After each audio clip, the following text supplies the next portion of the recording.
Wow. All right, we got to smile a little bit. Come on, you guys. This is it, right? Awesome. Okay. Well, good morning, everybody. And it still is morning. We were worried about getting this on time with all the nice snow and rain and ice, but we made it. So, first of all, it's really an honor to be speaking here in front of all of you on this very special day. I want to thank Dr. Brimhall. Looks a little different than the Dr. Brimhall I know. A lot more hair. But I want to thank Dr. Brimhall for giving me the opportunity to share some words of wisdom. So hopefully I can come up with some. So as I was preparing for this talk today and thinking about commencement speeches, I was doing a little research and figuring out what's all the fuss about commencement speeches. Well, figured out that they all have to start with a quote, some sort of word of wisdom from somebody really smart or somebody famous. So I thought, okay, I'll find one of those. So I've got a quote that from Vidal Sassoon. Yes, the hair guy. Now, just wait, it's really good. The only place where success comes before work is in the dictionary. So just think about that for a moment. Now, I also think it's fair to everybody in this room that you understand what I'm not going to talk about. So, I'm not going to talk about the weather, even though I really appreciate you accommodating me. It's just like at home. I'm not going to talk about physiology, chemistry, anatomy, or even nutrition. I'm not going to do that. I think you guys got enough of that over the years, right? I'm not going to talk about student loans or finances. You guys definitely got enough of that. And I'm sure not going to talk about politics. I think everybody in this room got enough about politics within the last year, so I'm not going to talk about that. So let's go back to my quote. The only place where success comes before work is in the dictionary. You guys have worked really hard to get here. You've sacrificed a lot. And the beauty about that is that you can look at utilizing technology and working smarter and using all that innovation and everything else, but when it comes right down to it, it still is hard work. So when I reflect back on hard work, and I think that everybody deserves the right to get where they want to be for working hard. Nobody can take that away from you, ever. You worked hard and you earn it. So success is not defined by the amount of money that you can make. I truly believe that it is about the number of lives that you can change. And of course, that comes with a lot of hard work as well. So when you look at the opportunity to serve other people, I can't imagine a better thing to do for a career. You've got the ability to change people's lives with all the talents that you learned. I guess as you look at it, life is really about that. It's truly about changing people's lives. You also have an incredible opportunity and responsibility. So the responsibility to not only your patients out there, who, again, deserve the very best, but you have that responsibility to your profession. You have that responsibility to all those others that have gone before you that represent who you are. They've sacrificed a lot, and some throughout the years have been imprisoned, and some have been really thrown under the bus. But for the most part, they are what built the foundation of where you are today. When I look at all the things that I've learned throughout the years, and I've talked to thousands of practitioners across this country, which is really interesting. I could go on for the next 3 hours, but I don't think they would appreciate that, so I'll keep it brief. But I want to share with you a couple of observations that I've picked up along the way from really successful practitioners. The first one is always surround yourself with really good people. So if you have a partner that you're working with, or another doctor in the office, make sure that your values are aligned. Make sure that that is a person that you want to work with and they agree with you on those things. Understand what your employees want. And when you reflect on that, it's hard to understand always that, oh, they just want a paycheck. But I truly believe that employees want to make a difference. They want to love what they do. They want to be challenged, which is always good. And they want some security that you offer. But in the end, they want to make truly a difference. Also, take interest in who they are and what they are doing for you in contributing to your practice. As they are coming along and they represent you and your practice as well. It's amazing when employees actually share that vested interest in your practice. Also, make sure that you're a good example for them. Hard work. And make sure that they understand that it is about that and they are willing to do that as well. So the second observation that I learned throughout the years was that to focus on patients, to have a patient-centered practice, to really take time with your patients, understand what their true needs are. Also understand their challenges. Relate to them in such a way that they trust you. They believe in what you're saying. They learn from you. You can teach them and be their information source. And that is so critical that they understand what you have to offer. If there's something that you can't help those patients with, make sure that you set them up and align them with somebody who can.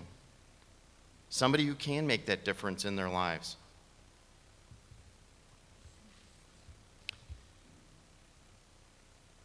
As well, those patients throughout the years will begin to trust you. They'll begin to actually listen to you, which is a good thing. And as they follow the steps that you outline for them to develop a healthier lifestyle, you'll have crossed that line. You'll have crossed over, and they will understand that they can truly trust you and believe in what you do. You're really selling yourself. And you need to make sure that you have something that those patients really want. So be true and show them that they can trust you. The other thing is to really treat your patients as if they were your mother, your father, or a loved one. And always keep that in mind. Kind of the third observation is quality. I think having quality in absolutely everything that you do is so critical. You can never go wrong by doing things first class, by having an office that is a place where your patients really want to go, that they want to be there, having it clean, and offering them a healthy snack or some water when they walk in, so that they're comfortable being in that space that you're going to administer care in. At the end of the day, if you have a first-class operation, you will attract people and they will want to be there. So I'd like to share with you a little bit on the personal side now. So this is something that I encourage everybody to try if you don't do it already. And it's about being thankful. So as I would wake up in the morning, I take the first 5 minutes of every day and I reflect upon how blessed I am, how many gifts I have, how many resources that I have, how fortunate I truly am every single day. And then I also take the next couple minutes and try to think, what am I going to do today that will make a difference in somebody's life? How am I going to impact them in such a way that I will change their life for the better? Then at the end of the day, take those other 5 minutes before you lay your head on that pillow and think about your day. Think about the people that you did impact. Think about all those that you made their world just a little bit better. Maybe it was for what you did or for what you said. Maybe it was just a smile. But think about your impact that day. And again, reflect on and be thankful for all you have. Secondly, definitely be generous. Now, I know this is kind of a hard one because the first thing I'm going to say is give back to your profession that gave you so much. Join the Alumni Association. Give back to the school. There's so many more people that will have those opportunities as we give back to this school and it continues to grow and develop. There's also a lot of great organizations, associations, as well as foundations out there within our profession that are focused on doing what they can to make sure that this profession keeps going and that will survive in the future. Give what you can, be part of those, but get involved. Even if it's a small part, you have to do your part. The other thing is give of your time. Service is so important, and service to others. It's so critical that it's not about self-sacrifice, but it truly should be about the love within your heart as you give to other people. It's important to give your time. It's important to give your talents. And so many people I talk to who have done mission trips, who have volunteer at the soup kitchen or serve at an indigent clinic, they get so much reward out of doing that, and it comes back tenfold. So give of your time and of yourself. Thirdly, just be positive. There'll be so many times that life just does not seem fair. A lot of difficulties, a lot of challenges, a lot of times where, it just isn't right. But you need to take those times, turn them around, and look at them as challenges. You've overcome an incredible step in getting to this point today. You've worked hard. But there will be times in the future where you'll think, this isn't worth it. I can't go on. I can't turn this around. I can't make this right. I want to encourage you to reach out to your support group. Reach out to your fellow peers here, to the faculty, to anybody who you can trust to support you through anything. We all need that support group, and we all need to reach out to that support group at times. It becomes very critical and very important to do that.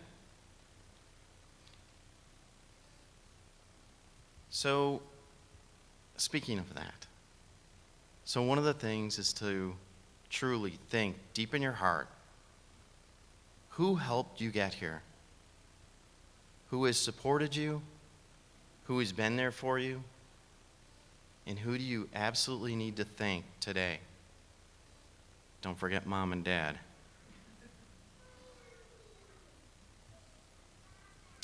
So, as I close, because I said I was going to be brief, I need to close with a quote. I'm sure some of you have heard this, but again, I really love this quote. This is from Thomas Edison. The doctor of the future will give no medicine, but will interest her or his patients in the care of the human frame, in a proper diet, and in the cause and prevention of disease. Thank you very much for your attention and listening today, and really, congratulations all you guys. Great job.